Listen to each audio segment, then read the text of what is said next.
Vamos começar, então, apresentando a professora Soledad Vázquez. Empezamos con la presentación de la profesora Soledad Vázquez, licenciada em psicomotricidade, graduada, especialista em gerontopsicomotricidade, especialista em gerontopsicomotricidade, formada na Faculdade de Medicina da Universidade da República do licenciada Uruguai. por la Universidad de Medicina de la República del Uruguay. Obtém o título de diploma em especialista universitária em humanização. Diploma en especialista universitaria en humanización da saúde e intervenção social, de la Faculdade salud de Educação y la Social intervención e Serviço social Social, en la Facultad de Educação Ciencia Social Social e y Serviço Educación Social, Social y Servicio Social, Pereterres, Paris, Espanha.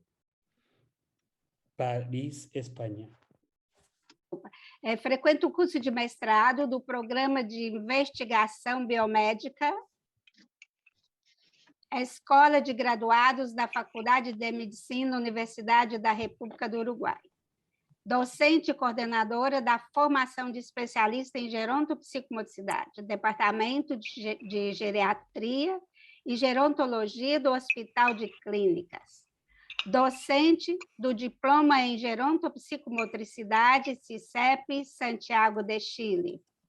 Presidente da Sociedade Uruguaia de Gerontopsicomotricidade. Docente do curso de assistência à dependência para a Fundação Astur, Uruguai. Membro da Sociedade Uruguaia de Geriatria e Gerontologia. Membro do Comitê Científico do 8º Congresso Latino-Americano e do Caribe. E do Congresso Uruguaio de Geriatria e Gerontologia em 2019. E membro da equipe de investigação e docência em gerontopsicomotricidade.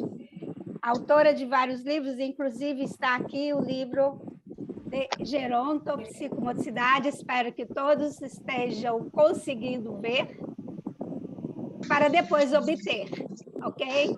Um beijo para todos, boa sorte, boa palestra. Bien, entonces, primero y principal, un gran agradecimiento a la Universidad Estadual de Ceará, a Daisy, a la Asociación Brasilera de Psicomotricidad y, por supuesto, a Marcelo Garbarino y a Corpora Ediciones por también apoyar siempre las iniciativas de psicomotricidad. Así que, bueno, muchas gracias por la oportunidad de estar hoy aquí. Comenzamos unos minutos más tarde, pero y de todos modos el tiempo va a alcanzar sin problema para poder hablar de todos estos temas.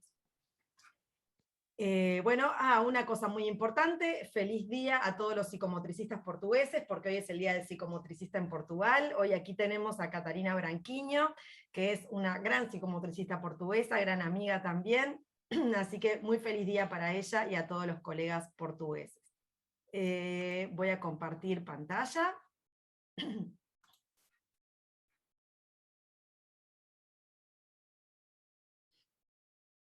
Muy bien. Entonces, fui invitada hoy para hablar acerca de gerontopsicomotricidad, que es mi área de estudio, es mi área de formación y de trabajo, y respecto a la cual hemos redactado un texto con mucho cariño junto al profesor Juan Mila, que es el libro que mostraba hoy más temprano Daisy, que... ¿qué nos pasa aquí? Es el libro que fue traducido al portugués y que es editado por Ediciones Corpora, y se llama Gerontopsicomotricidad, especialización de la psicomotricidad. Este libro además está apoyado por la Universidad de la República a través de su escuela de graduados.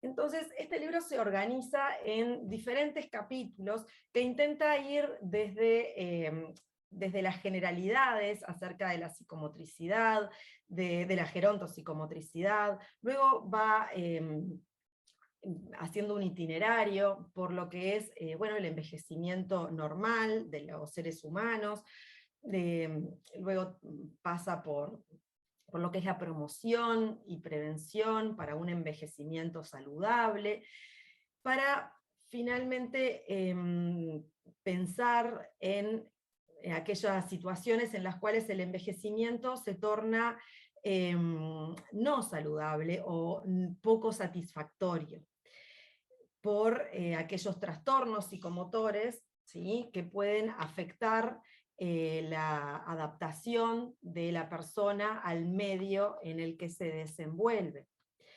Entonces, bueno, hablamos de aquellas situaciones de trastornos psicomotores con los cuales nosotros trabajamos o tenemos más experiencia, y hablamos del proceso de evaluación, y luego finalmente también introducimos algunas nuevas perspectivas, como ser la integración de las nuevas tecnologías en la atención gerontopsicomotriz de las personas mayores, ¿sí?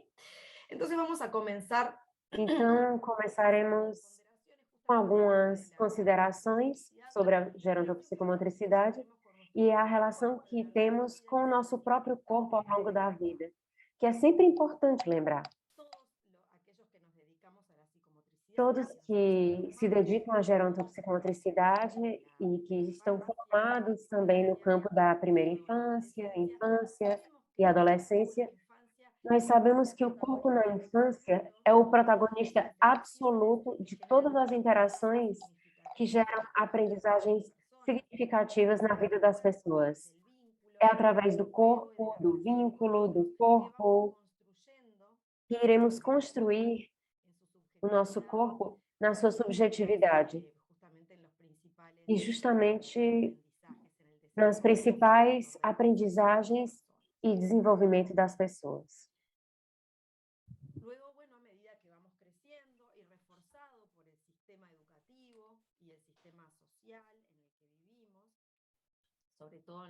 Esse sistema que nós vivemos, principalmente na cultura ocidental, o corpo é renegado em sua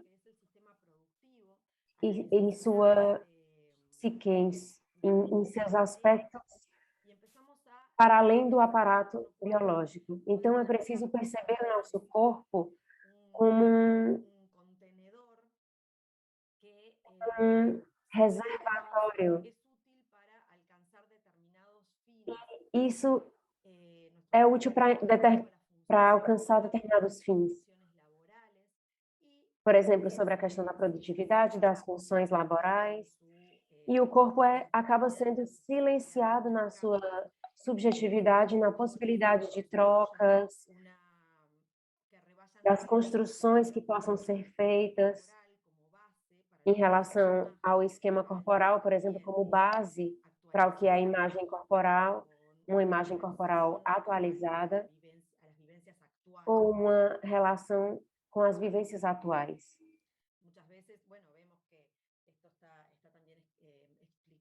Muitas vezes vemos também, e é algo que foi falado no livro, essa necessidade, muitas vezes, de silenciar as manifestações do nosso corpo. Nós consumimos fármacos, as sensações acabam sendo silenciadas, são ocultadas também para poder seguir funcionando com os objetivos que estão relacionados diretamente à produtividade e não ao encontro ou à relação consigo mesmo. Essa relação acaba acontecendo de uma maneira deficiente. Quando começamos a fazer um trânsito mais próximo do que seria a velhice ou o envelhecimento, porque isso começa desde quando nascemos, há essa passagem de quando nós vamos nos aproximando, já estamos entrando nesse processo de envelhecimento. Isso acontece muitas vezes através de um evento. Nós tomamos consciência do nosso corpo como uma totalidade, quando um evento que, de alguma maneira, causa uma ruptura na nossa aparente continuidade, isso geralmente acontece a partir de uma ruptura, na qual os outros são... Nós ficamos surpresos com o nosso envelhecimento. Então, por exemplo, isso acontece a partir de problemas na memória, algumas dificuldades que vamos compreendendo, porque, por exemplo, queremos seguir como se fosse da mesma maneira de quando éramos mais jovens. E então temos que desenvolver estratégias para que essa continuidade possa acontecer de maneira natural. Então, a velhice é apresentada e ela toca a nossa porta, por exemplo, como um convidado não desejado na nossa casa. É imposta pela perda. Não é na totalidade dos casos, mas sim em muitos casos. Voltamos a ter uma noção de totalidade do nosso corpo, mas através do impacto de não poder.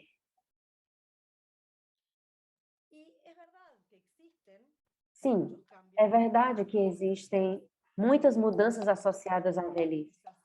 Existe muitas vezes uma romantização da noção de velhice, que é uma etapa maravilhosa, que é uma etapa de muitas possibilidades. E, na verdade, esse excesso de otimismo, muitas vezes, não ajuda a criar uma perspectiva realista do processo. Porque a velhice também é parte do desenvolvimento. Há uma seleção e optimização, por exemplo, que são trabalhadas na velhice para compensar aquelas dificuldades que podemos encontrar para poder alcançar os objetivos que traçamos como projetos de vida. Então, temos que reconhecer as mudanças que estão associadas à velhice. De acordo com a Organização Mundial da Saúde, o envelhecimento é um processo gradual e irreversível de modificação das estruturas e funções do organismo que resultam desse passar do tempo. Então, aqui estamos falando de modificações. Nem tudo se trata de deteriorações. Isso já foi demonstrado e comprovado em diferentes estudos cerebrais, de funcionamento e outros estudos que comentaremos aqui. Mas as estratégias de compensação acarretam em modificações ao longo do ciclo vital. O envelhecimento, ele pode ser estudado a partir de diferentes perspectivas. Por exemplo, a biológica, psicológica, fisiológica, social, cultural, corporal. E isso nos posiciona no paradigma da complexidade e já não no paradigma positivista, que é o paradigma positivista busca homogeneizar o processo de envelhecimento. Por exemplo, quando chega a determinada idade, acontece uma coisa, outra coisa, como se fosse um processo igual para todos e os resultados são os mesmos. Esse paradigma segue muito vigente, sobretudo quando realizamos aqui nas nossas pesquisas, esse paradigma continua sendo preponderante na nossa maneira de pensar. Mas quando pensamos no paradigma da complexidade, percebemos que há variáveis múltiplas no processo de envelhecimento. O envelhecimento individual, ele pode tomar diversas direções de acordo com a pessoa e como ela vive. placeres, pero esto fue más temprano. Bien. En lo que refiere al envejecimiento psicomotor. No que se refere ao envelhecimento psicomotor, com o avançar dos anos, o envelhecimento psicomotor é caracterizado por uma limitação da força. Há coisas que são inerentes com esse passar do tempo, e são processos universais. A limitação da força, da resistência, da flexibilidade, da velocidade e da amplitude dos movimentos. Há uma limitação. E ela é variável, de acordo com a reserva funcional que cada pessoa tenha. Uma redução da capacidade de processamento das informações. Na mesma velocidade do adulto jovem, há uma redução. O tempo de reação, tudo que se refere às funções executivas. O tempo de reação, o tempo de latência anterior à resposta, em relação à atenção, assim como os processos de seleção e programação da resposta motora. Tudo que tem relação con funciones ejecutivas, sí tiene un envejecimiento que depende directamente del tiempo, ¿sí? Del paso de los años. Y eso es innegable. Por eso es algo que tenemos que trabajar mucho, sí para optimizar las funciones ejecutivas, pero también para buscar estrategias de compensarlas, porque ya sabemos que se van a deteriorar. Entonces, no que se van a anular ni que van a desaparecer, porque no se trata de eso. El envejecimiento no hay que tomarlo como un proceso patológico, sino que van a disminuir en su eficacia.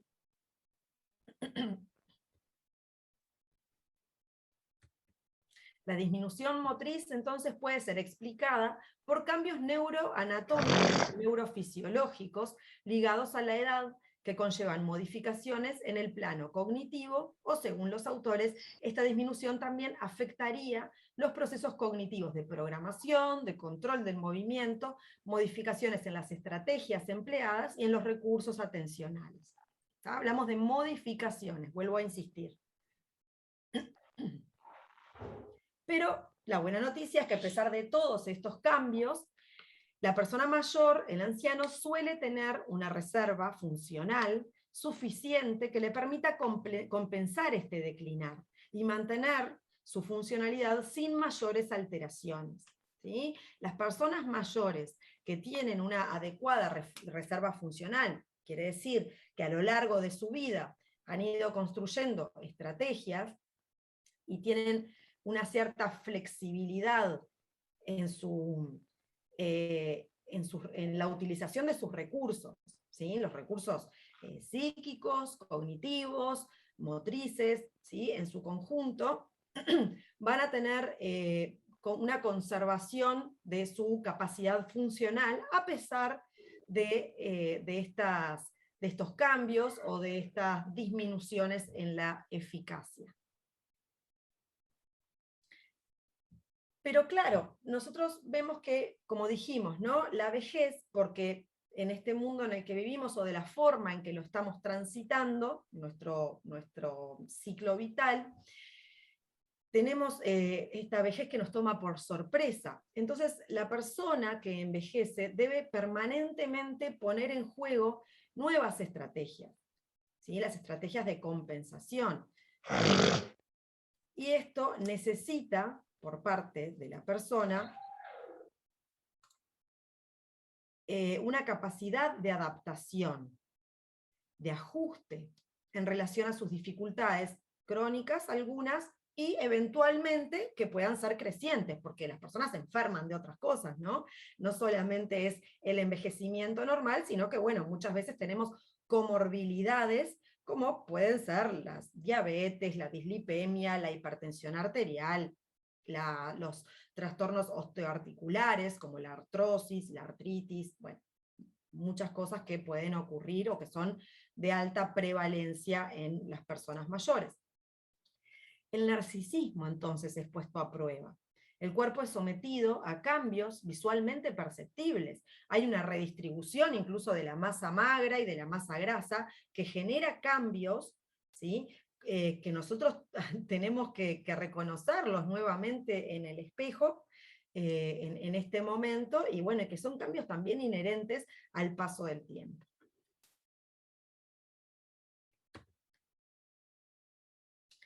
Entonces, bueno, pueden haber dificultades que atraviesan las personas mayores para aceptar ese envejecimiento, y es el desfasaje entre lo que siente que puede, el deseo, que tiene una dimensión absolutamente atemporal, y lo que realmente puede, ¿no? Un cuerpo real que envejece, y que me confronta con esta suerte de separación psicosomática. Entonces esta imagen, que hay muchas imágenes, esta fotografía que yo puse, hay muchas de ellas circulando en internet, y que yo a veces las veo en presentaciones que las insertan como algo muy positivo, y en realidad en lo personal yo creo que no es nada positivo cuando alguien se mira al espejo y se ve como lo que no es, o como lo que fue.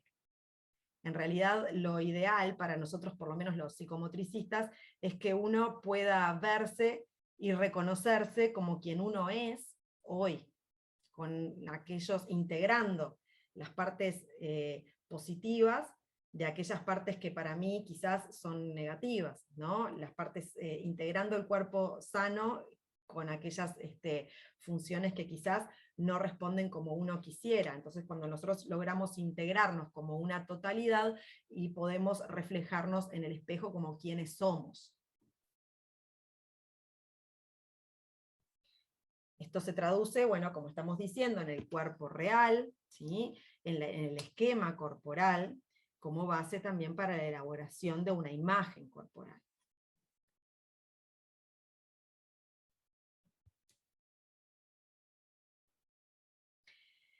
Estos cambios obligan a una permanente reconstrucción del yo corporal. Y la construcción del yo corporal se da fundamentalmente en relación. Y si hablamos de espejos, el espejo también es aquello que nos devuelve el medio en el que nos desenvolvemos. Y Arlene levanta la mano. Arlene, ¿tú quieres hablar? Puedes desmutearte. Voy sin querer. Ah, bueno, muy bien. Eso no les comenté. Yo creo que vamos a hacer un corte en la mitad, ¿sí? Ahora a las 10 menos 10 minutos, ¿sí? A las 9:50, más o menos, según cómo vaya avanzando la presentación, vamos a hacer un pequeño corte, vamos a poder hacer preguntas, ¿sí? Luego vamos a cortar 5 minutos o 10 minutos para poder despejar un poco la mente, luego volvemos, y al final dejamos otro tiempo para poder hacer preguntas y discutir un poco sobre lo que se habló, ¿sí? Porque si no, a veces las preguntas se nos olvidan de aquí a dentro de 2 horas. Bien. Estos cambios, ¿no? que estábamos hablando del espejo que nos devuelve el medio en el que nos desenvolvemos. Entonces, vaya si será importante y si será complejo compleja la forma en que las demás generaciones, o incluso dentro de la propia generación, se va devolviendo es la vejez y de lo que es cada individuo en particular, acerca de muchísimas dimensiones. Se dicen, bueno, cuando hablamos de los estereotipos negativos hacia la vejez, hablamos de que todas las personas mayores en general se deprimen, en general pierden la memoria, en general disminuye su deseo sexual, ¿verdad? Caminan lento, bueno, una cantidad de estereotipos que tenemos con respecto a las personas mayores, que las propias personas asumen como verdades y condicionan total y absolutamente su vivencia de esta etapa de la vida. La imagen corporal, como dijimos, se elabora por medio de las experiencias y de las actitudes en relación con los otros, de su cuerpo hacia los otros y de los otros hacia el propio cuerpo.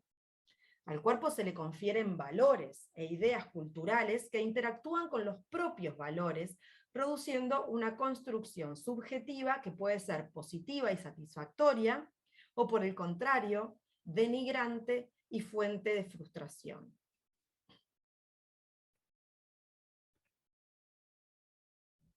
La gerontopsicomotricidad, entonces, se presenta como una alternativa posible para favorecer una elaboración positiva de esta imagen del cuerpo de la que hablábamos en el proceso de envejecimiento.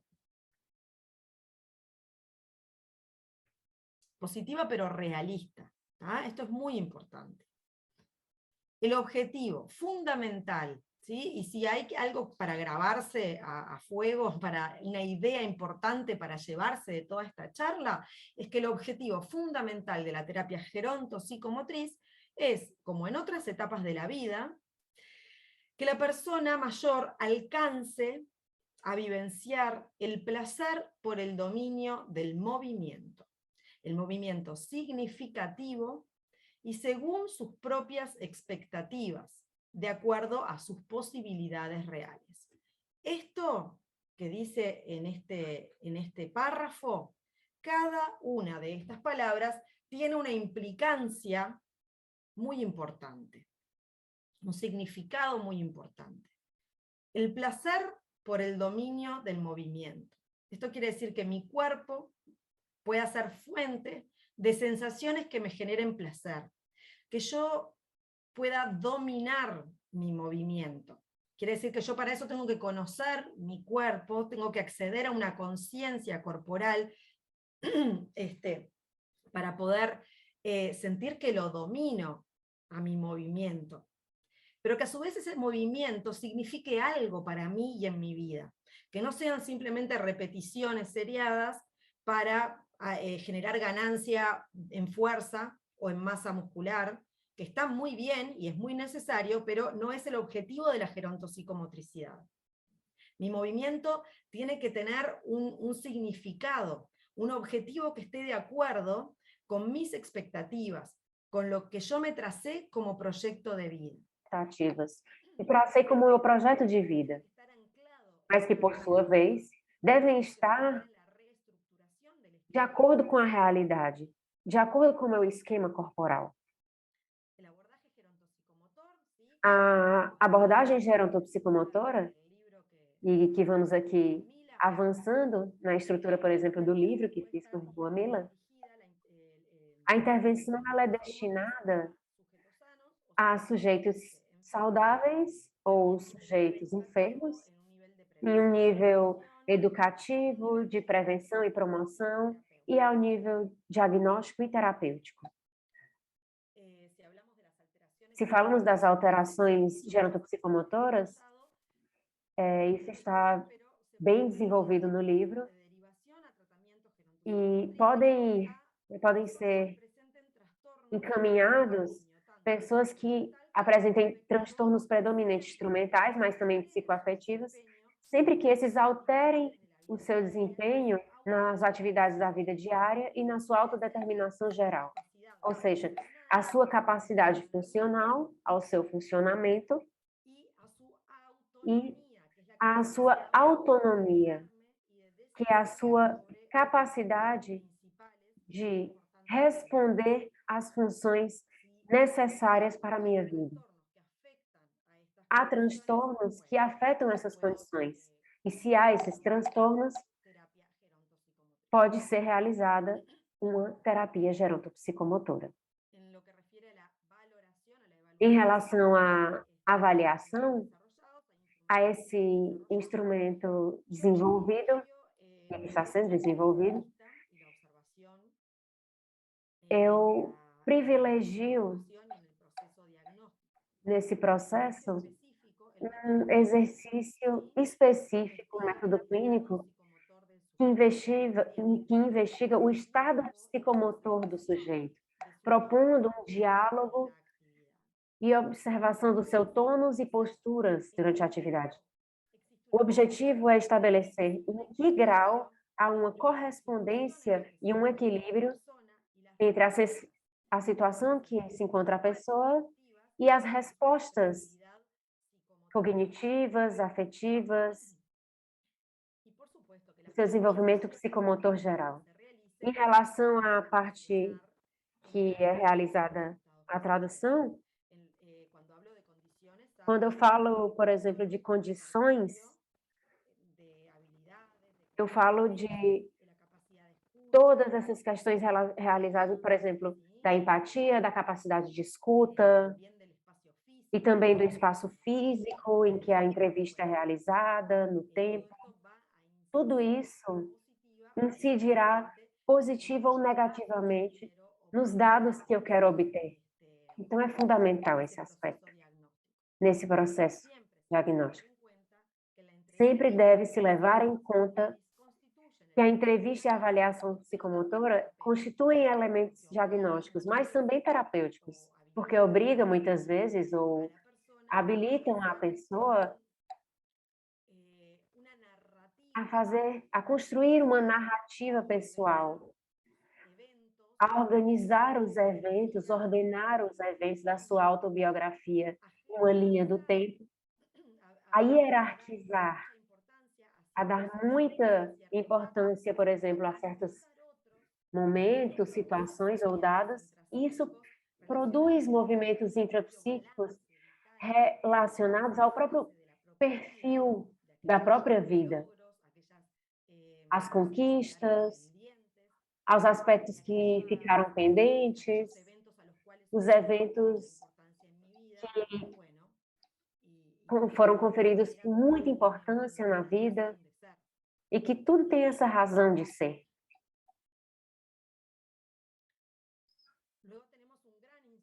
Logo, temos um grande instrumento, que é a avaliação geriátrica integral, em que avaliamos todas as dimensões da vida, do meio que a pessoa faz parte, e isso irá chegar nesse estado funcional, nesse suporte para a autonomia. E a partir disso, dessa avaliação geriátrica integral, que participamos ativamente com a equipe básica de geriatria, destacaremos as síndromes geriátricas. É um conjunto de problemas que causam deficiência no idoso e que tem uma apresentação inespecífica. Não é tão claro, por exemplo, como em outras idades.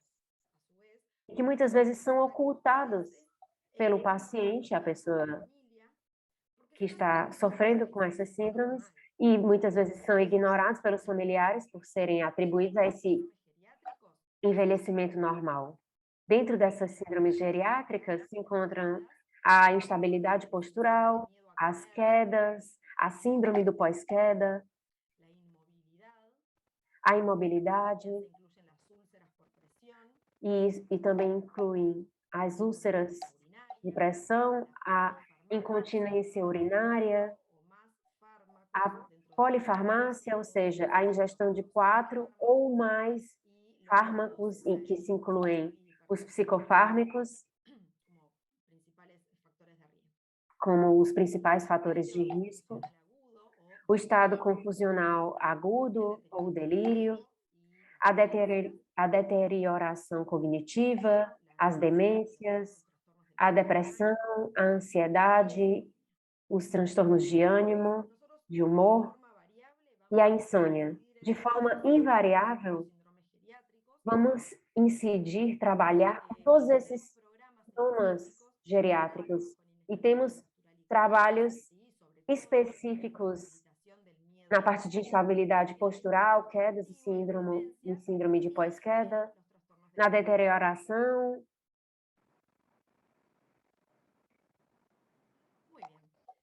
Por favor, pido ayuda a Daisy para ver quienes tengan preguntas o levanten su mano Peço ajuda, então, a Deise, que possa perguntar aos alunos quem tem perguntas antes da pausa.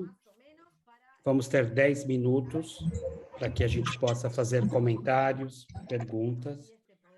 Levantem a mão e, assim, a gente pode fazer uma troca daquilo que foi falado até agora. Ok, gente, alguma pergunta? Vamos fazer agora para depois dar uma paradinha rápida. Alguém tinha escrito aqui no chat, poderia fazer a pergunta diretamente, por favor. Sí. Tal vez no hay ninguna pregunta. Tal vez empiezan a surgir. Talvez não tenha nenhuma pergunta. Então, Oi, faça... professora. Alexandra. Alexandra, com relação à imagem corporal, né?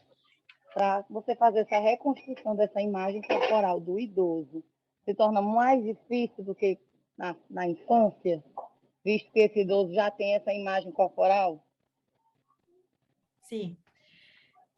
La imagen corporal es algo que se va... A imagem corporal é algo que se vai reeditando e se reconstruindo permanentemente ao longo da vida. Não é algo que se constrói e está pronto. A imagem corporal, durante a infância, a adolescência, tem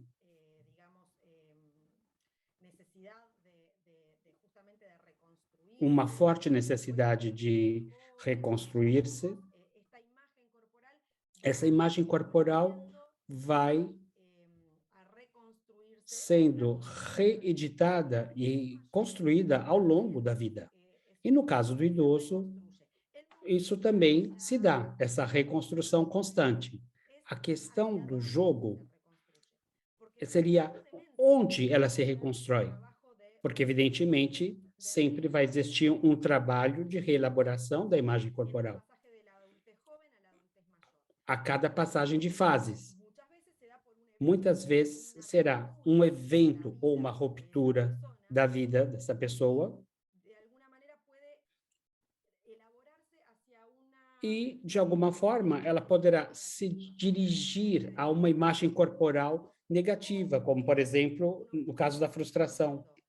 Ou a pessoa pode ter estratégias para ir elaborando de maneira paulatina e dirigindo-se a uma imagem mais positiva.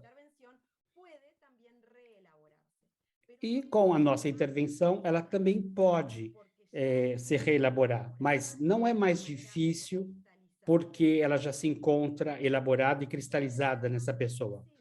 Pode ser, sim, mais difícil porque a pessoa tem uma história de vida mais longa e tem mecanismos de enfrentamento, de defesa,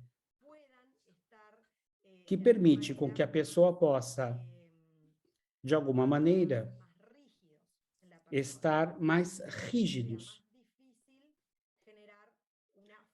É mais difícil poder desenvolver uma flexibilidade para caminhos alternativos e compensações nesse processo. Espero que eu tenha respondido a pergunta. Alguém mais? Alguém mais, gente? Rapidinho, por favor. Eu me interessei muito quando a professora citou... Estão me ouvindo?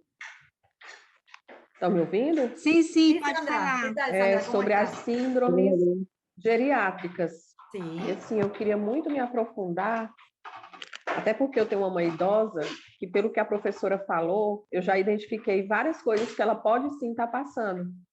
Uhum. Então, assim, eu escutei por cima, a professora tem uma publicação, não é isso? Sobre isso? Ou eu entendi errado? Bueno, en el libro está bien explicado y después... No livro, a gente tem a explicação dos síndromes geriátricas e basado no Tratado de Geriatria Espanhola, que explicamos cada um deles. Certo, então vou pedir depois... desculpa. Então, vou pedir depois para a professora Deise bem direitinho o nome do livro, porque eu me interessei demais pelo tema. O livro está aqui à venda para quem quiser. Oh. Depois eu vou falar depois com a senhora, viu? Depois a gente conversa. Tá bom. Na segunda parte da palestra, vamos falar sobre Na segunda parte da palestra, vamos falar da intervenção do deterioro cognitivo e demências e a intervenção específica que fazemos na questão da estabilidade corporal e das quedas. E vamos falar dessas duas grandes síndromes. Adriana, que estava falando. A minha pergunta é assim, ó, os idosos, muitas vezes, eles não aceitam, né, essa imagem corporal, né, essa questão da velhice, está chegando. Então, como trabalhar com o idoso quando ele não aceita essa parte da vida dele, né? Essa etapa da vida? Bueno, la psicomotricidad, y lo vamos a ir hablando, en realidad... A psicomotricidade, e a gente vai continuar falando a esse respeito, em qualquer intervenção gerontopsicomotora, tem como propósito a tomada de consciência do momento em que se encontram. E a gente tem diferentes estratégias de abordagem, mas, mais do que nada, está a tomada da consciência do próprio corpo, que possa se utilizar a relaxação, que tem duas vertentes, onde entramos em contato com as modificações tônicas, psíquicas, mas também favorecem a tomada de consciência do momento atual. Isso pode ser trabalhado desta maneira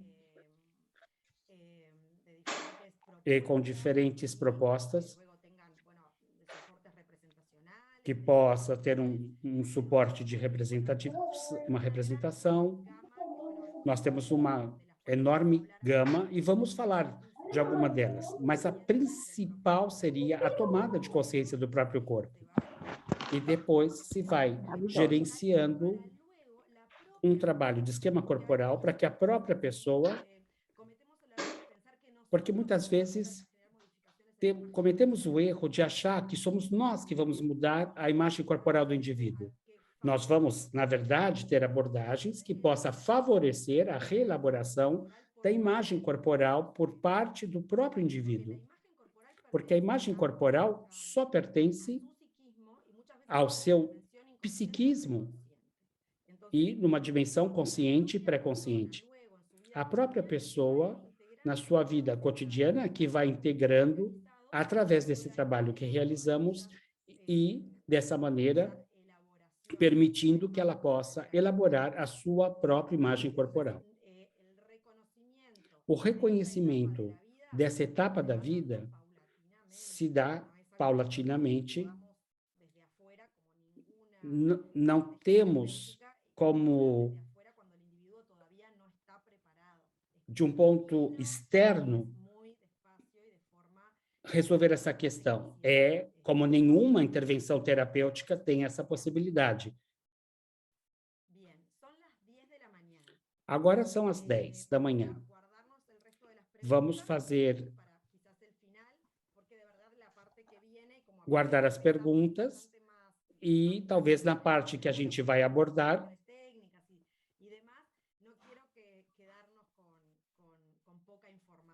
e voltaremos, então, a abordar.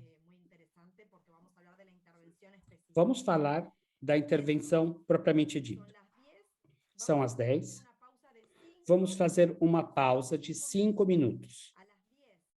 Às 10h06, em ponto, voltamos, ok? Ok, pessoal. Vamos, então, voltar a compartilhar a tela.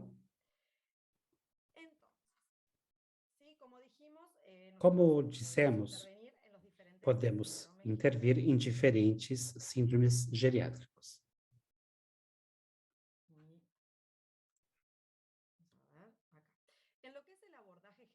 No que diz respeito à abordagem gerontopsicomotora, temos uma premissa muito importante. Trabalhamos com o paciente e com todo o seu entorno. a intersecção do paciente com seu entorno. É aí, então, onde tem as implicações na adaptação do paciente, do entorno com o paciente e vice-versa. O que entendemos por entorno? Temos o entorno pessoal,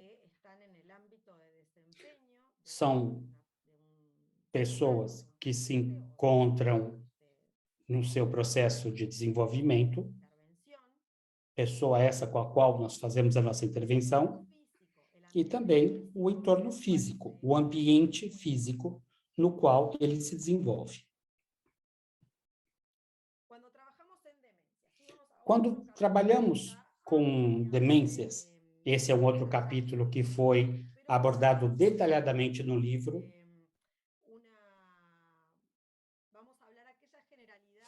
e vamos aqui falar das generalidades importantes sobre esse tema. A importância desse assunto, por que trabalhamos junto a pessoas com demência? Existe um aumento na expectativa da vida, um envelhecimento demográfico, em função do aumento da velhice e uma diminuição da natalidade. Então, isso faz com que a gente vá em direção a uma sociedade mais envelhecida. Então, há um maior envelhecimento. Isso quer dizer que, como as pessoas mais velhas aumentam a sua expectativa de vida, como existe todo um desenvolvimento da medicina, da biotecnologia, isso permite poder viver e não mais morrer por causas que antes nos levavam à morte. O que também faz com que exista algumas dificuldades, porque a partir dos 80 anos, muitas pessoas são dependentes do tempo que lhe resta. Muitas são acometidas por um deterioro cognitivo, que não necessariamente tem a ver com o envelhecimento normal, mas a partir dos 80 anos já começamos a associar com o envelhecimento propriamente dito. Existem processos neurológicos que nós não vamos abordar hoje, mas que se encontram no livro, para que a gente possa compreender a questão do metabolismo normal e o processamento normal, o processo de proteínas que se desenvolvem na relação neuronal e como isso vai sendo comprometido, vai sendo, de alguma forma, passando por um processo de desgaste, isso vai nos levar, então, um aumento da prevalência das demências. E, nesse caso, hoje, isso costuma acontecer até um pouco mais tarde. O que aparecia antes aos 80 anos, hoje nós encontramos numa população com a idade de 90 anos. Como falamos há pouco, existe um aumento da prevalência das demências, né? E de todas as demências, uma mais significativa seria a doença de Alzheimer. Isso é um problema importante porque tem tanto comprometimentos médicos como psicológicos, isso vai ter uma repercussão econômica, porque gera custos para o sistema sanitário de cada país, tanto pelos gastos médicos e assistenciais, mas também pelo custo social que aquela família terá que realizar. Porque, por exemplo, um cuidador deixa de trabalhar, um cuidador que pertence à família, para poder cuidar dessa pessoa, porque não tem recursos, talvez, para pagar a um cuidador externo. Então, isso tem um impacto na questão do trabalho, porque essa pessoa deixa o mercado para poder, então, assistir ao seu parente, e, com isso, a gente tem uma perda do poder financeiro nessa família. E temos também consequências sociais, que seria o conjunto de tudo isso que dissemos. A sobrecarga dos cuidados familiares, né? E investimento nos cuidados remunerados. Isso é algo de extrema importância a se levar em conta. E temos as terapias não farmacológicas. Se realizou muitas pesquisas na área do fármaco, da farmacologia, para tratar as demências. Mas a abrangência e a resposta têm uma eficácia bastante limitada.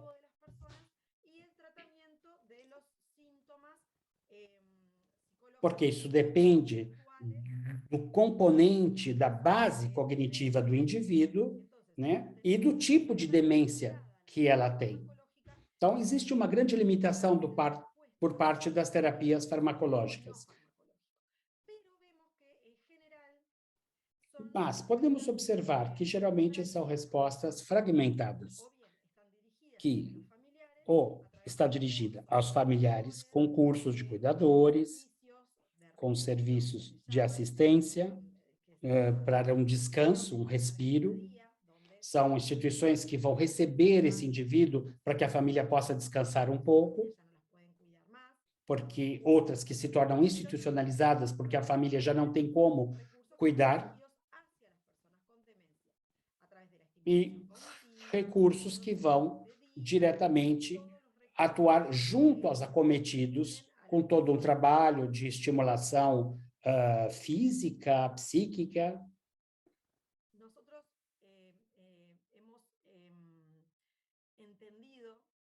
Nós entendemos que na especialidade de gerontopsicomotricidade, essa fragmentação de recursos muitas vezes não colabora ao vínculo que é necessário numa relação de cuidados, onde os aspectos tônicos e emocionais, o diálogo tônico, está em jogo e esquecido,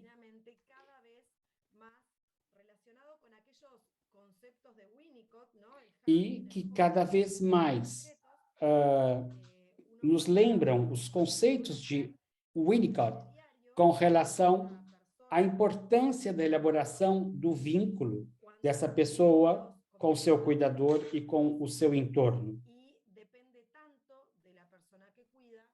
E esse processo de desenvolvimento da autonomia depende da pessoa que cuida, da adequação da sua intervenção, bem como do grau de comprometimento dessa demência. Então, consideramos que precisamos nos centrar nessa díade e não ver de maneira fragmentada. A maioria das pessoas com demência vivem nos seus próprios lares, na sociedade. Isso é um dado estatístico.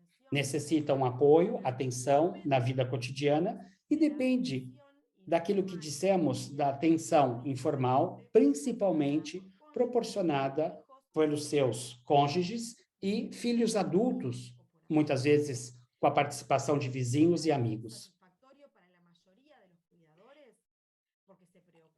Ainda que o cuidado é satisfatório para a maioria dos cuidadores informais, porque se preocupam com seus seres queridos, também acaba supondo uma sobrecarga.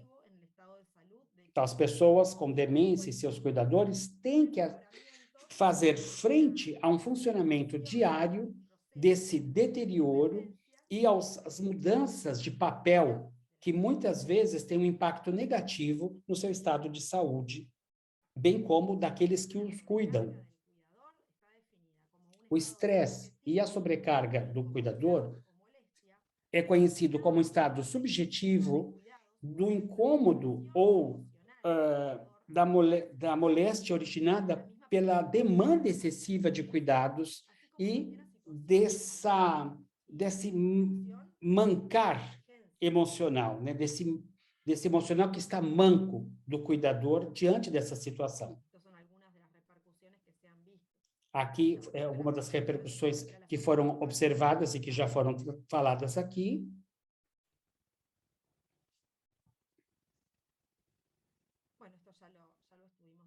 Isso também já falamos.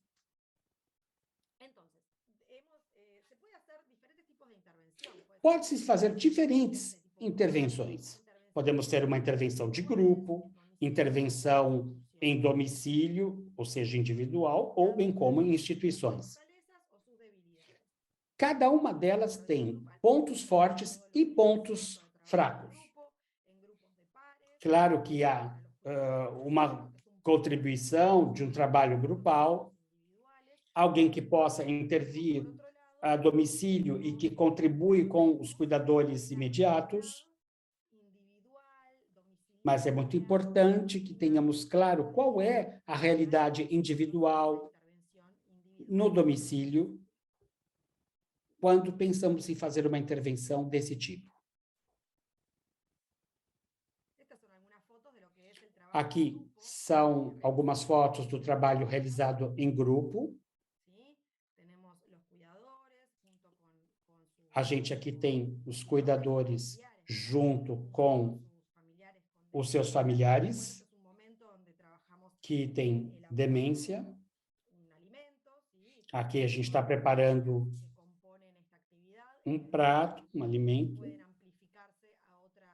E são atividades que podem depois desembocarem numa outra atividade mais complexa que sempre está visando a questão da autonomia, da gestão das tarefas.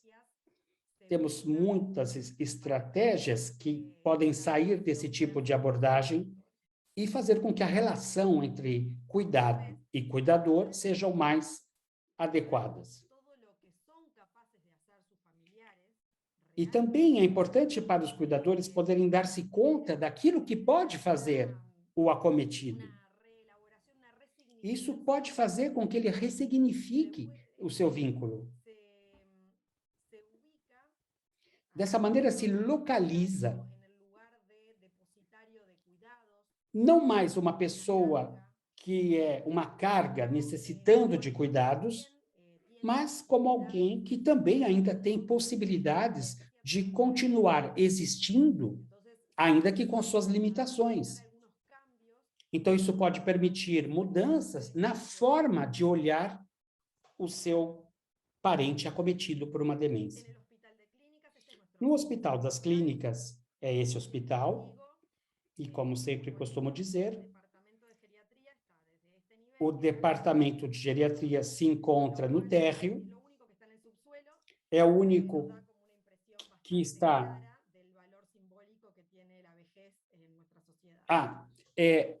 o centro geriátrico se encontra no subsolo. Então, isso nos dá uma ideia muito clara de como essa fase da vida é vista pela sociedade.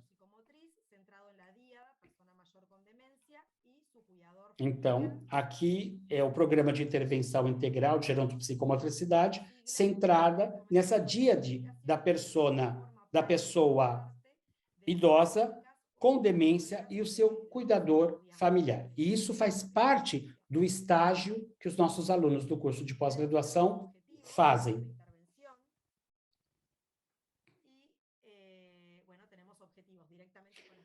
Esses são os objetivos junto aos pacientes com demência. Trabalhamos com estimulação, com a ideia de poder avançar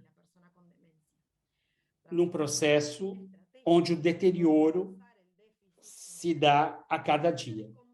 Construir estratégias de compensação do déficit funcional de maneira a comprimir o impacto nas diferentes idades. Elaborar recursos para manejar a ansiedade e a angústia. E que o indivíduo possa aceitar as mudanças sobre todas as etapas iniciais da instalação da demência.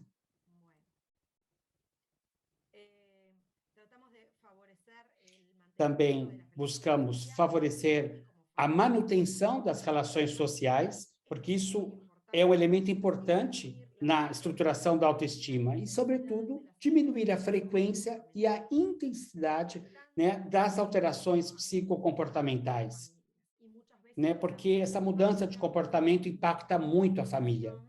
E muitas vezes é essa a maior causa da institucionalização da pessoa acometida pela demência. A família não consegue lidar com essas mudanças. Temos objetivos junto aos cuidadores, que é tentar aliviar, diminuir a carga do cuidador. Muitas vezes, as pessoas que estão no cuidado não têm consciência do seu estado de sobrecarga. Elas já não podem mais, não aguentam mais, mas tem esse sentimento de que só ela pode fazer essa tarefa. Ela não consegue imaginar delegar isso a terceiros, apesar do seu cansaço, o que são sentimentos contraditórios.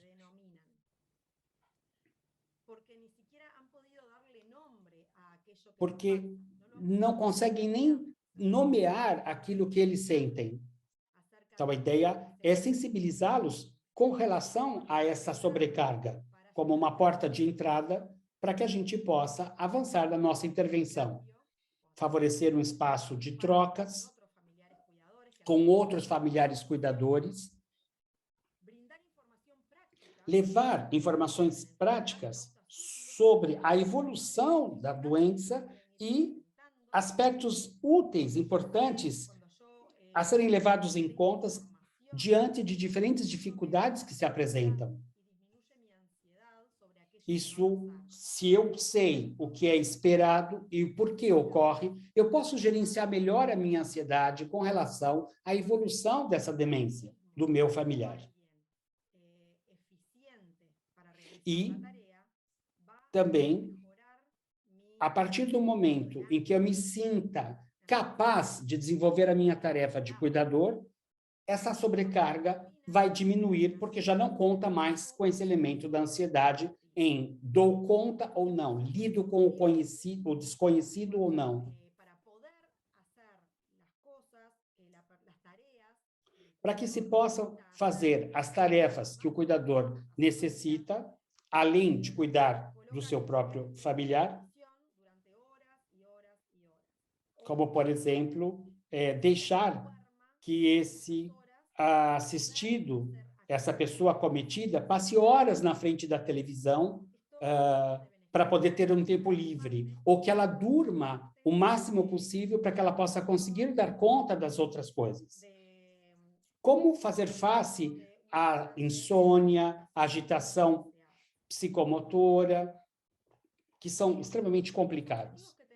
Os objetivos que temos nessa relação de binômio, essa díade, é a importância de ter acesso a uma experiência positiva.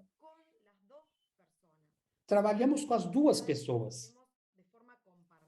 Todas as atividades fazemos de maneira compartida. E que, sobretudo, possam ser reproduzidas também na sua casa.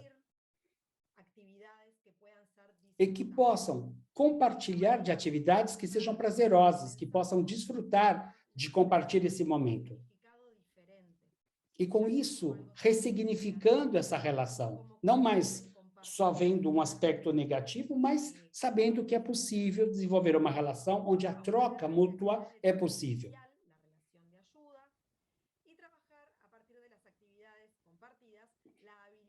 Trabalhando essa relação de ajuda, mas também promovendo uma autonomia, por mais que ela seja restrita. Mas muitas vezes eu faço as coisas no lugar da pessoa acometida pela demência porque eu vou mais rápido, sai melhor, porque é muito complicado repetir muitas vezes as etapas da tarefa que ele deve realizar, e vou, então, restringindo a autonomia do meu familiar acometido, sem me dar conta que o que eu estou fazendo é limitar-lhe cada vez mais com relação àquilo que ele ainda pode fazer.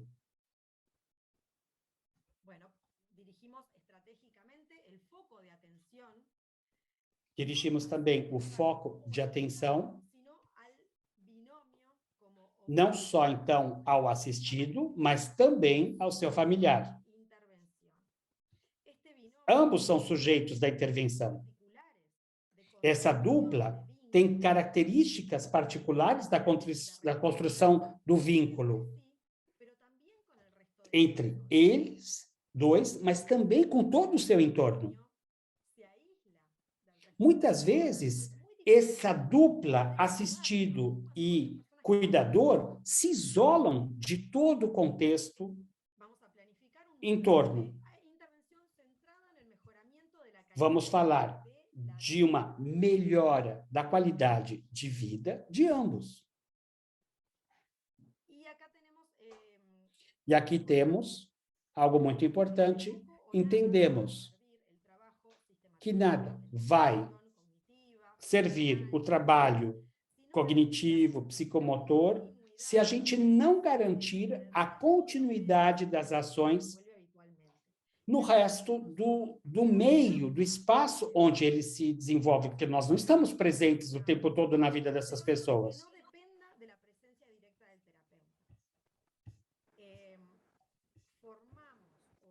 Formamos ou contribuímos a que o criador ganhe uma confiança, uma autoconfiança, que interiorize e desenvolva estratégias que logo possa sustentar e amplificar criativamente para seguir com uma nova forma de atuar quando não estamos presentes.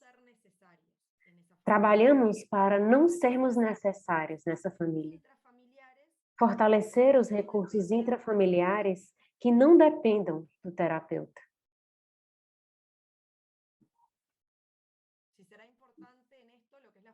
É importante nisso a formação pessoal, para entender que não somos imprescindíveis permanentemente. Aqui vou passar umas fotos do que fazemos. Então, se o objetivo fundamental da intervenção é formar os cuidadores como principais agentes de estimulação dos seus familiares, então seria um erro esperar que realizem a atividade com a idoneidade de um profissional formado. O gerontopsicomotricista deve ser muito cuidadoso na seleção de atividades, para que as mesmas sejam de fácil reprodução, que sejam agradáveis e prazerosas para ambas as partes, e os quais o cuidador se perceba eficaz na sua atividade. Aqui fazemos o atendimento domiciliar. Em residências de longa estadia, fazemos a intervenção domiciliar. Isso está bem explicado no livro, mas aqui não temos tempo para desenvolver. Quando falamos dessas residências de longa estadia, de longa estada, há o usuário e o residente que passa por oficinas de gerontopsicomotricidade e a inter-relação com o meio.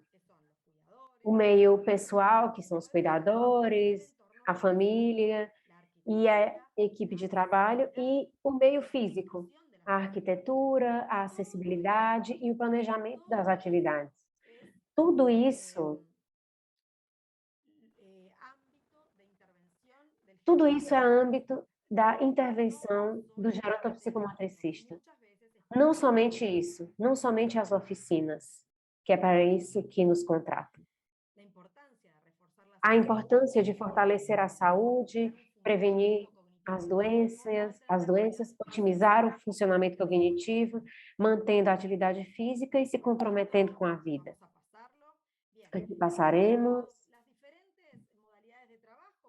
Então, as diferentes modalidades de trabalho, que são grupais, lúdicas, de competência, criativas, mas também temos outros jogos que não sejam tão expressivos de forma espontânea, ou seja, que tenham regras, outros irão jogar de modo mais particular, sozinhas. Aqui fala sobre a capacidade sensória perceptiva, incorporando as novas tecnologias como um modo de potência, de potencializar o trabalho.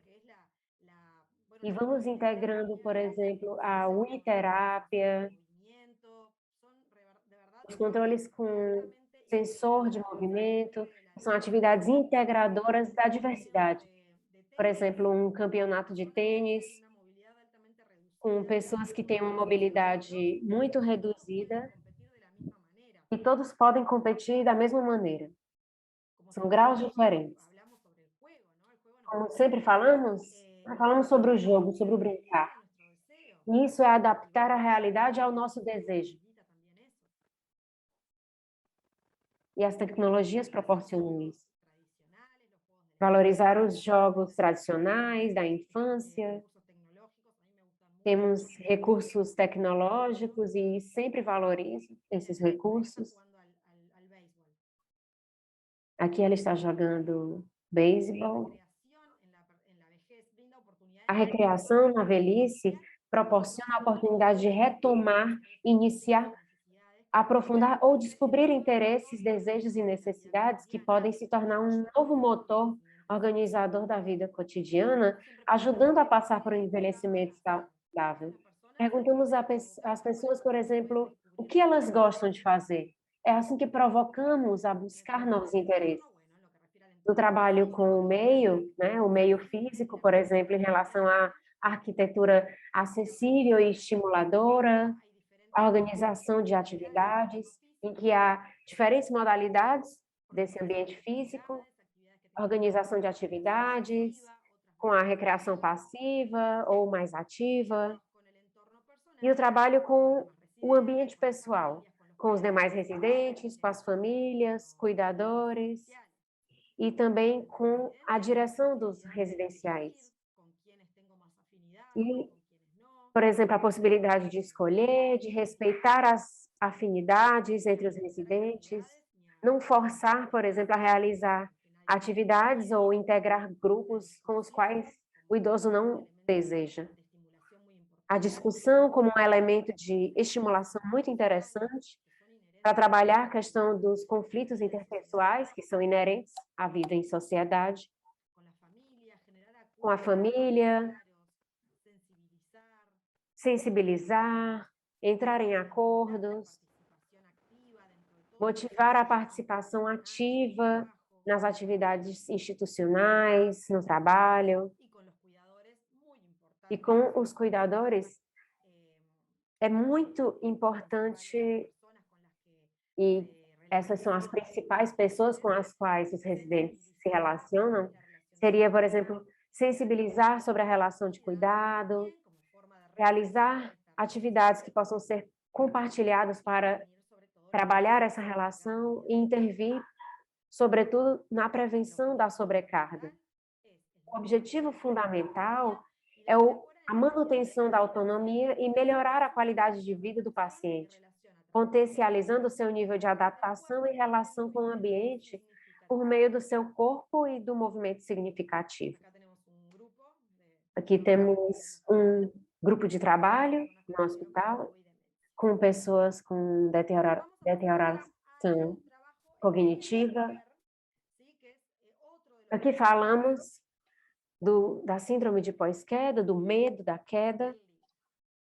Aqui falamos de outro ponto abordado no livro. Então, no trabalho com as demências, trabalhamos em uma linha mais reeducativa da gerontopsicomotricidade e um modelo de estimulação. Para trabalhar o pós-queda e o medo da queda, trabalharemos uma linha mais psicoterapêutica da psicomotricidade. As quedas são um evento que muitas vezes representam uma virada no ciclo de vida do idoso, uma vez que qualquer queda durante as atividades diárias é um sinal vital que indica um problema médico não identificado, uma necessidade não resolvida e deve ser avaliada corretamente. As quedas são causadas pela interação de fatores de risco que devem sempre ser levados em consideração. Elas não são um fenômeno devido a um acaso ou ao inevitável, ou devido ao envelhecimento normal de um indivíduo. Cair não é normal. Que seja frequente não quer dizer que seja normal. Na maioria dos casos, se trata de um desajuste entre o indivíduo e o seu ambiente, de origem multifatorial.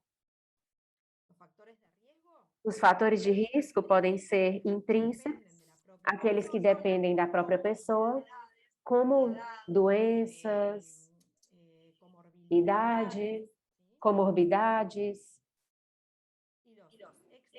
e os extrínsecos têm mais a ver com o estilo de vida, com elementos que são alheios à pessoa, por exemplo, com o estado de urbanização, os móveis da casa, as barreiras arquitetônicas.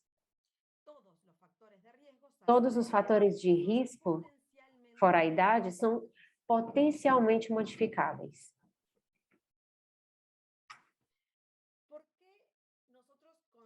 Por que concebemos o medo a cair pós-queda? Como concebemos? Existem controvérsias em relação à definição do pós-queda, da avaliação e do seu tratamento. Não existe uma evidência contundente em nenhum desses aspectos. A partir da nossa disciplina, propomos o pós-queda como uma inibição psicomotora e se manifesta através do corpo mediante uma restrição do movimento e da atividade geral, a partir do próprio sujeito, sem que haja uma causa orgânica ou ambiental que a sustente. É por isso que vemos como um comportamento inibitório. É por isso que nós, gerontopsicomotricistas, entendemos o medo de cair como uma inibição psicomotora, e é assim que tratamos. A síndrome do pós-queda configura um quadro de inibição psicomotora. A função está potencialmente inibida, e a inibição ela começa no nível afetivo, emocional, traduzindo-se em movimento, postura e gesto, mas que pode se instalar rapidamente no plano intelectual, gerando dificuldades significativas. Falamos dessa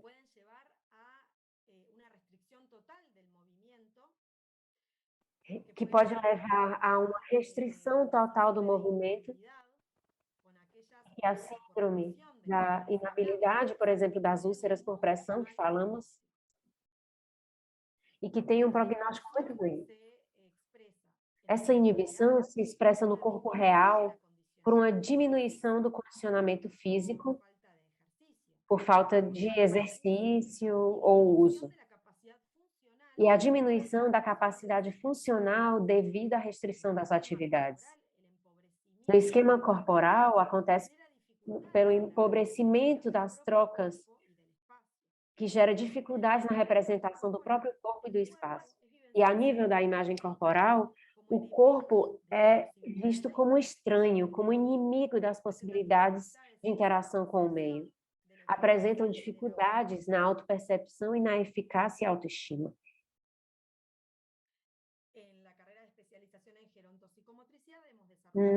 Na pós-graduação em gerontopsicomotricidade, no Departamento de Geriatria e Gerontologia, o programa de reabilitação integral de quedas ou medo a cair, e essa síndrome, por exemplo, do pós-queda e do medo a cair, Tem muitas pessoas que vivenciam sem mesmo ter caído, sem ter passado por isso. A nossa intervenção busca promover uma conscientização sobre as reais possibilidades do corpo do sujeito, o aumento da confiança nessas possibilidades e na sua capacidade de modificar o ambiente para se desenvolver com segurança. Se mover através do prazer, a partir do prazer, e não apenas do desprazer. O exercício motor é importante para recuperar a função. Mas muitas vezes, e isso foi falado por muitos fisioterapeutas, terapeutas ocupacionais, é que muitas vezes, de tempos em tempos, é realizado para reabilitar uma alteração que vai sendo apresentada paulatinamente no sujeito. As questões em relação à imagem corporal acontecem de forma mais tardia do que se pode evidenciar em relação ao medo a cair. Ao idoso não se ver motivado para recuperar o seu estilo de vida e as atividades, ele adota uma postura passiva, retornando, por exemplo, ao seu estado inibitório quando a bateria de tratamento termina. O movimento e a capacidade de continuar o movimento estão ligados à vida e à capacidade de seguir em frente e de resolver preocupações que possam surgir, ou seja, uma busca pela autonomia. Desse modo, há um significado muito forte na capacidade do movimento, que é estar vivo. Isso é algo que permite ao sujeito vivenciar a velhice como uma parte de uma vida cheia de possibilidades e não repleta de perdas. É isso que resume o objetivo da nossa intervenção. O medo está intimamente relacionado à angústia. E quando temos pacientes com esse medo, se trabalhamos durante a intervenção, vamos entendendo que esse medo de cair está mais relacionado com a angústia de morte, de desaparecimento, de depender ou ser uma carga para os outros. É muito mais profundo o trabalho que somente fazer exercícios de força, equilíbrio e coordenação. Os objetivos específicos da abordagem nesse plano seria trabalhar a coordenação global e segmentar, o controle postural e o equilíbrio.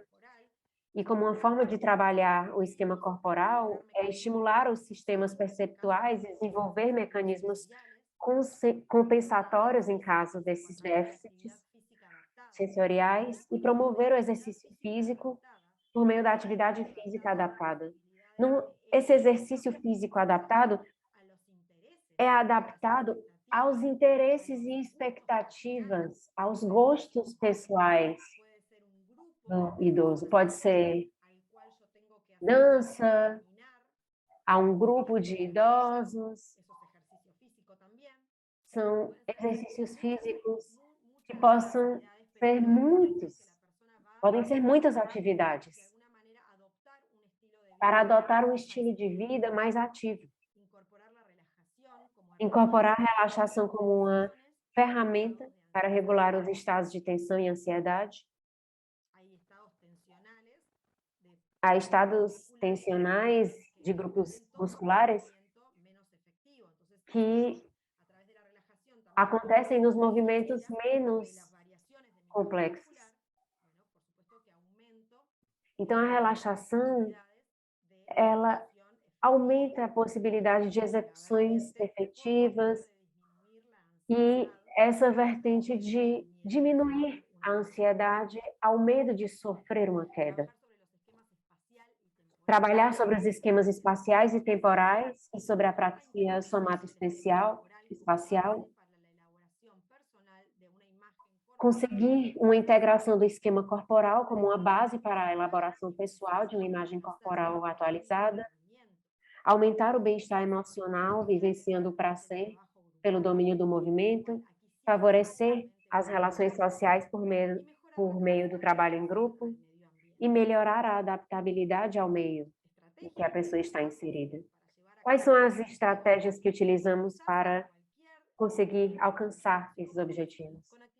Começar com atividades mais lentas, com movimentos mais contidos e mais dirigidos por parte do terapeuta, com o objetivo de reafirmar a consciência corporal e a autoconfiança, para depois passar a atividades motoras mais amplas, de mais representação, mais espontânea, que seja o próprio sujeito que determine o que fazer ou como realizar certas atividades e quanto tempo permanecer nelas.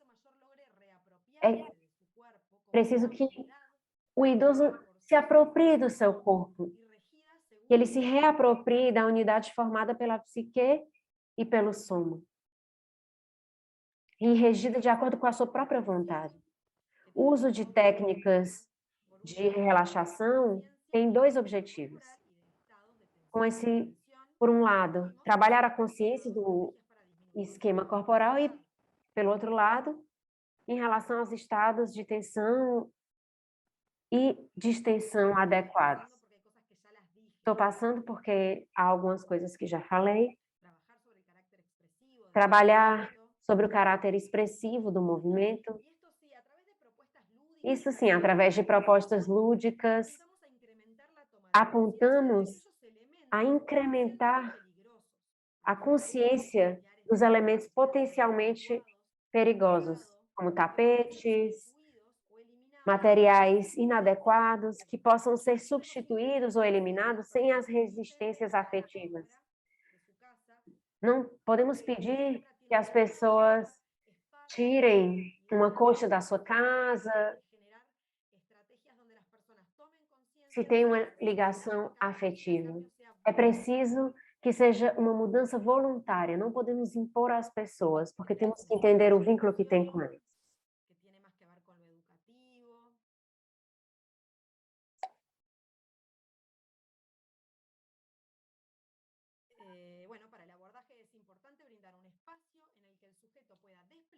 E expressar-se, deixando ver o lugar simbólico. É um espaço de discussão e troca que permita fornecer ferramentas úteis para o desenvolvimento adequado. É a partir daí que se planificam e realizam as diferentes intervenções com o fim de que a pessoa possa resimbolizar e reinscribir a própria história em sentido mais saudável, mais positivo e segundo suas próprias expectativas. Aqui vemos atividades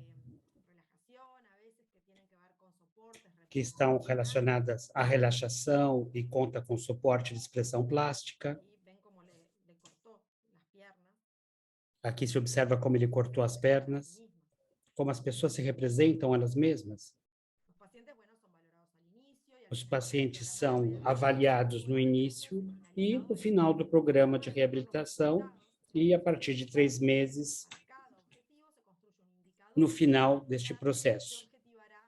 A ideia é avaliar os resultados em função dos objetivos que tinham sido prefixados, né? Para cada objetivo se constrói um indicador, que ao finalizar vai objetivar o nível de cumprimento do mesmo.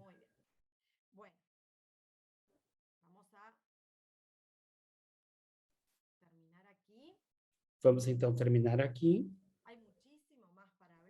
Teria muito mais o que dizer. O livro é bastante amplo, mas eu queria comentar aqui com vocês as coisas que são mais relevantes e que pode levá-los a se interessar por alguma das síndromes geriátricas. E tudo isso vocês encontrarão sem problema no livro. Se vocês querem cursar a pós-graduação em gerontopsicomotricidade seriam muito bem-vindos como estudantes estrangeiros na Universidade da República. Agora, então, tempo para discutir, para perguntar. Eu tenho uma pergunta. Bom, professora, Um minuto. falando sobre idosos, a gente viu muito a questão da imagem do idoso que ainda anda. Eu cuido da minha avó, de 91 anos, ela está com AVC há 4 anos, não anda e não fala, em cima de uma cama. Se alimenta um pouco no liquidificador, assim, engolindo, e na sonda também, ela usa uma sonda. E, assim, o lado esquerdo dela funciona, o direito não. Só que ela está, se por estar 4 anos em cima de uma cama, ela sempre foi uma pessoa ativa. Está sem áudio só para mim, a Luiziane? Eu não sei, vocês estão ouvindo eu falar? Eu estou ouvindo. Escutando. Para mim está com áudio. Yo la escucho perfectamente, Luciana. Pronto. Aí, assim, como eu posso trabalhar esse lado emocional dela, porque assim, ela tem essa habilidade, mas ela não mexe. Aí, se eu estimulo, ela vem com raiva, ela faz assim, ela levanta o braço e vai. Mas só que eu passo o dia estimulando, fazendo ela rir, ela sorrir, e fala, ninguém entende nada, mas assim, muito triste, muito parada, eu estou sentindo ela definhando, o corpo está enrolando, e como é que a gente pode fazer a parte da psicomotricidade, porque ela tem fisioterapeuta 2 vezes por semana, ela tem um fonoaudiólogo, mas eu acho que precisaria de um psicomotricista para trabalhar isso aí, né? Eu creio que sim, eu não sei como é que eu posso ajudá-la. Puedo ayudarla. Bueno, muy bien. Voy a pasar a contestar tu pregunta. Primero que nada, lamento mucho lo ocurrido con tu mamá. Y es muy difícil en este tipo de espacios brindar respuesta a consultas clínicas, personales, porque, bueno, no conozco el caso. En lineamientos generales, y si no estuviéramos hablando de tu madre concretamente, yo podría decir que el acompañamiento en personas, ¿sí?, que están en una situación que se encontram numa situação onde a mobilidade é bastante reduzida, com dificuldades na expressão,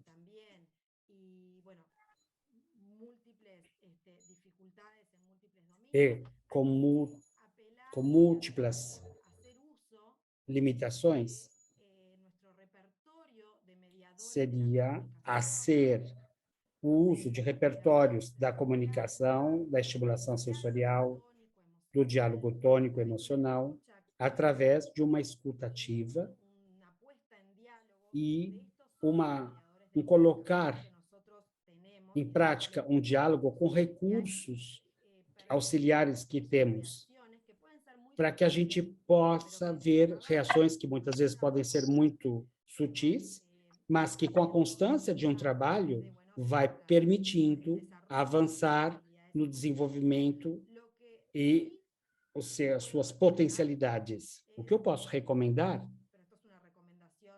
isso é uma recomendação pessoal, que não é aconselhável ser terapeuta do seu próprio familiar. Isso é uma recomendação que eu te dou de todo o coração. Você é a neta.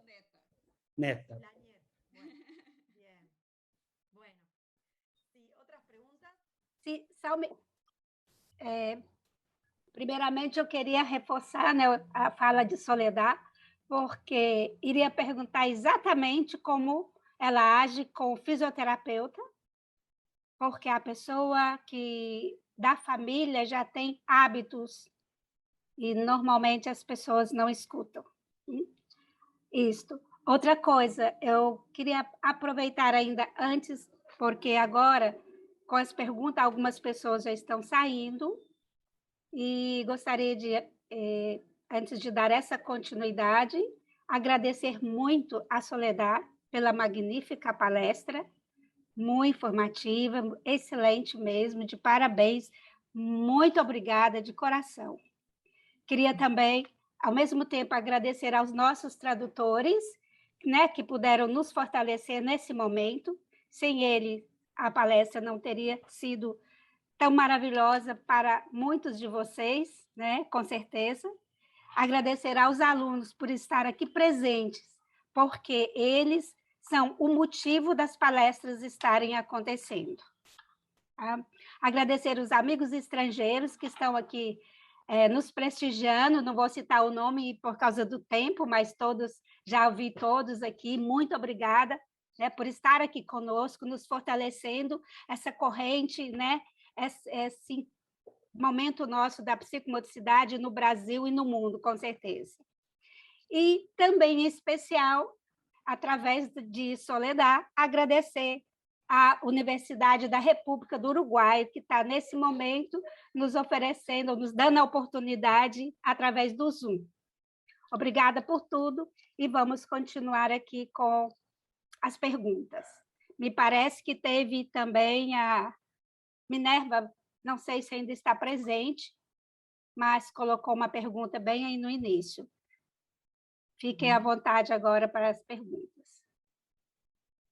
Se alguém quer... Não, professor Soledad, não é uma pergunta, é só um relato. Não é uma pergunta, mas sim...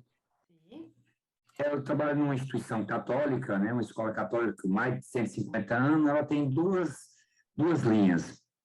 Trabalha com a caridade, ela tem uma instituição de idosos, né, recado de idoso, e de crianças, sobrada pelas crianças, sobrada dos pais. Eu comecei, por a coincidência, a parte da psicomotricidade, a parte da geronto, onde eu fiquei fascinado. Já comecei com o Juan Mila, agora com Vossa Excelência da Soledad, mostrando a parte fundamental, né, que eu já fui 2 vezes lá nesse recanto do idoso, que o senhor deve conhecer, das Irmãs da Caridade, é fascinante.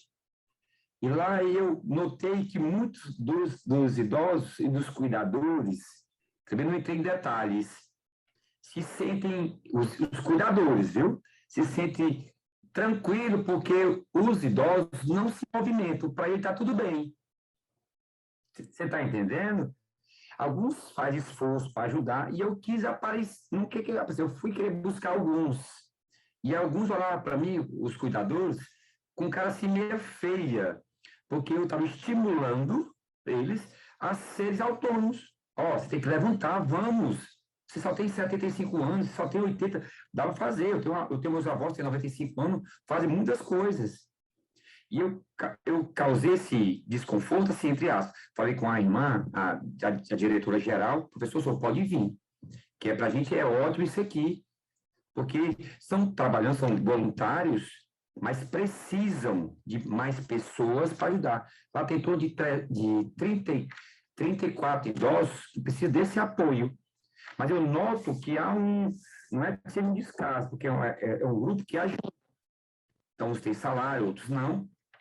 Mas eu vi a necessidade, desde que o Romila mostrou a importância, né, do geronto, né, até para o professor Leandro também, que nós estamos direcionando para isso, é impressionante a importância mesmo. Alguns cuidadores que não estão nem aí, assim, estão lá, mas não querem trabalhar. Estão lá como cuidador, estão recebendo, mas não querem trabalhar. Né? E eu causei esse desconforto. E eu vi a importância, até botei no chat aí, depois com a professora Deise, pegar o seu e-mail, se for possível, para a gente trocar ideias, do Ramiro também, trocar ideias, como eu devo fazer, né? E através da pós, a professora está para providenciar para 2022, a pós de geronto, e eu quero entrar nesse mundo que precisa de pessoas assim mesmo, que é o nosso, para mim, eu trabalho 2 vertentes, é criança até 7 anos e o idoso. São 2 pessoas que querem viver, na minha concepção. É os que querem viver, querem aprender e querem viver ainda mais tempo. Então, essa é a minha vertente, o meu foco, entendendo? Era só esse desabafo mesmo, com mais calma, eu, a professora Deise, entrar em contato com a senhora, para poder trocar, como diz o linguajar cearense, trocar as figurinhas, né, para fazer, espero... Sí, muchísimas gracias. Viu? Obrigado Sí, pela muchísimas atenção. gracias. Hay mucho trabajo para hacer en relación a las sugestiones físicas. Sem dúvidas que há muito trabalho a desenvolver com relação às atividades físicas, às estimulações psíquicas, nas instituições onde se tem uma larga instância, uma larga estadia. Esse é o problema mais profunda do que podemos fazer, de que os cuidadores se sintam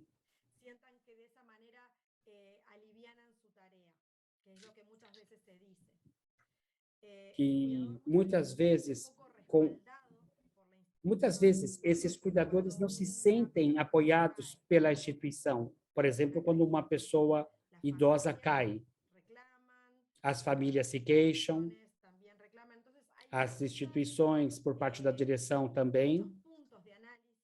Há muitos pontos de análise para se analisarem antes de se programar uma intervenção. É preciso ser empático com essa realidade que é tão complexa no que diz respeito à diminuição de mobilidade por parte das pessoas idosas.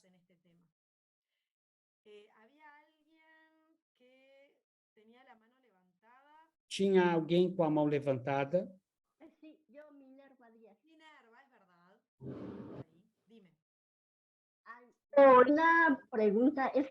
Uma pergunta. Queria saber se eu entendi bem. A senhora dizia que a demência pode aparecer a partir dos 80 ou 90 anos. O que nós podemos esperar, se considerarmos essa perspectiva do ponto de vista da gerontopsicomotricidade, que uma paciente de 68 anos tem uma atrofia cognitiva leve e nas avaliações se constatou uma atrofia cerebral bilateral. E é muito importante que a gente possa esclarecer este conceito. A prevalência das demências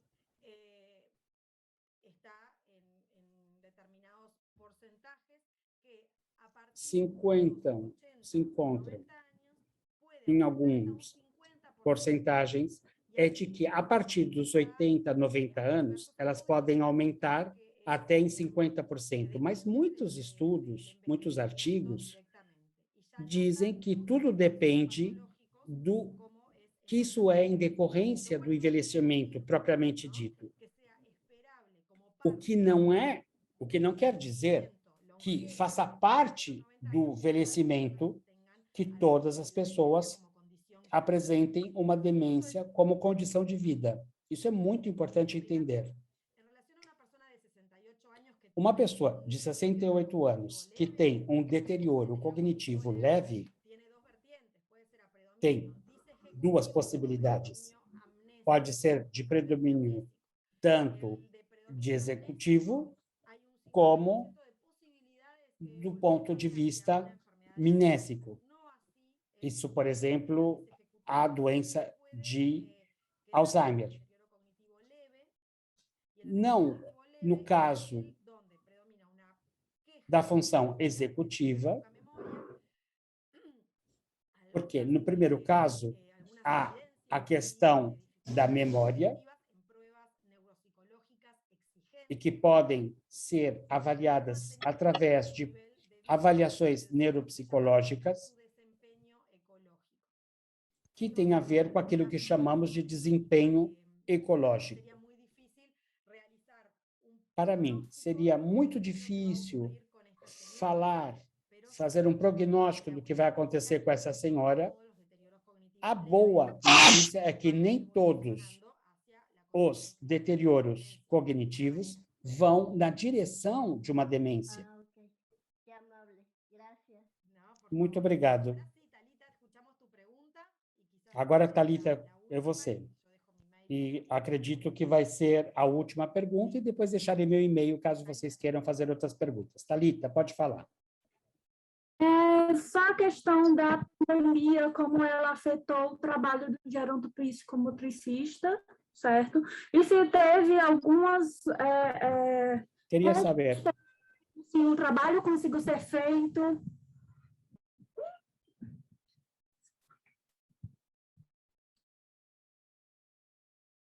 Sí. Bien. Si la pandemia ha influido de alguna manera, sí, por supuesto. Sim, sem dúvidas. Influenciou de muitas maneiras. Por um lado, as pessoas com as quais nós trabalhamos não são as mesmas.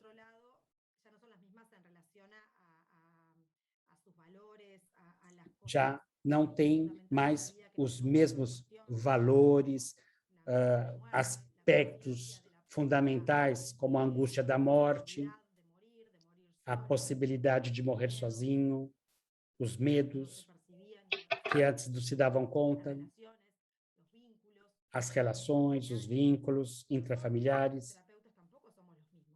Nós, terapeutas, também não somos mais os mesmos. Também mudamos. Mudamos da nossa forma de nos relacionar, as nossas prioridades, os nossos medos. E a forma de intervir não pode ser a mesma. Não podemos dizer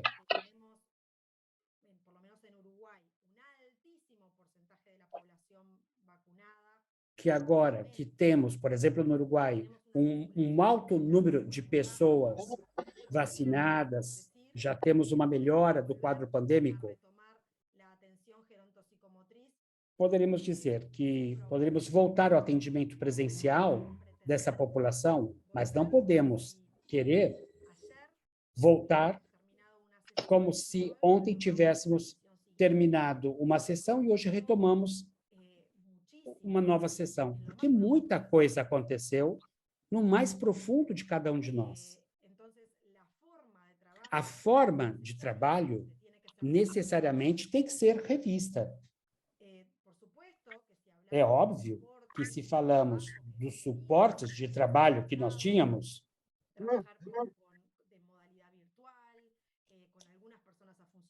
já trabalhamos nesse período da pandemia, trabalhar de maneira virtual, com algumas funcionaram, com outras não, e talvez sigamos com aquelas que funcionaram.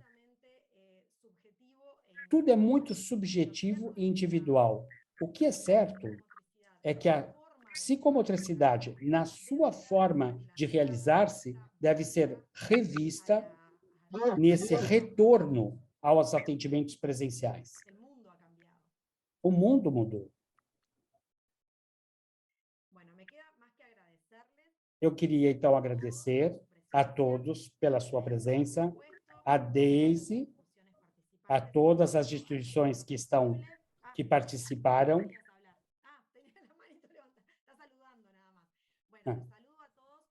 Eu, então, quero saudar a todos com muito carinho e estou à disposição de todas as suas perguntas e trocas que possamos realizar através do e-mail pessoal. Pasen todos ustedes muy bien y que, bueno, que sigan un buen fin de semana. Ok, obrigada, Soledad. E muitíssimas graças, Soledad. Espero que no próximo ano, vamos trabalhar com você novamente. Muy bien. Seguramente que el próximo año vamos a trabajar juntas una vez más. Lanzaremos una pós-graduação em psicomotricidade. Bueno, muy pela bien. Universidade Estadual do Ceará. Ok? Bueno. Quizás un posgrado de gerontopsicomotricidad en la Universidad de Ceará. Bueno, muchísimas gracias. Gracias a todos. Saludos a todos. Que estén muy bien. Beijos a todos. Sim, até mais tarde nos vemos, meninos, crianças, amigos, alunos, todos. Muy bien. Todos mais. Beijos.